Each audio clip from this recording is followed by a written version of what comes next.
గత వైసీపీ ప్రభుత్వ హయాంలో రామతీర్థంలో శ్రీరాముని విగ్రహం ధ్వంసం, శ్రీరాముని తలను వేరు చేసిన దుర్ఘటన జరిగిన సందర్భంలో బాధితుడైన రామతీర్థంకు చెందిన సూరిబాబు ప్రస్తుతం అనారోగ్యం కారణంగా బాధపడుతున్నాడు. అయితే సీఎం సహాయ నిధి నుండి 5 లక్షల ఆర్థిక సహాయాన్ని విజయనగరం ఎమ్మెల్యే విజయలక్ష్మి గజపతిరాజు మంజూరు చేశారు. ఈ సందర్భంగా సదరు చెక్ను పొలిట్ బ్యూరో సభ్యులు మన్సాస్ చైర్మన్ శ్రీ పూసపాటి అశోక్ గజపతిరాజు చంద్రక సూరిబాబు అందజేశారు. సందర్భంగా సీఎం చంద్రబాబుకు ఆయన కృతజ్ఞతలు తెలిపారు.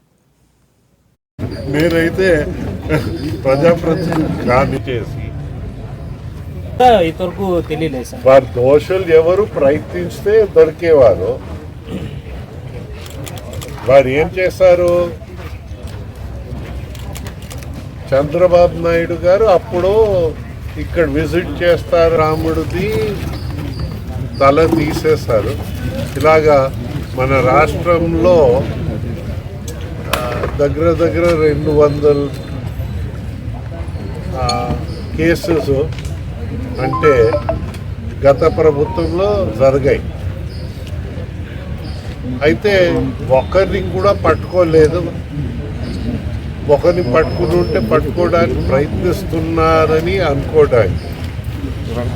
అయితే ఫాల్స్ కేసెస్ వారు ఏమంటారు దాన్ని పెట్టడాన్ని, ఫ్యాబ్రికేటెడ్ కేసెస్ పెట్టడానికి,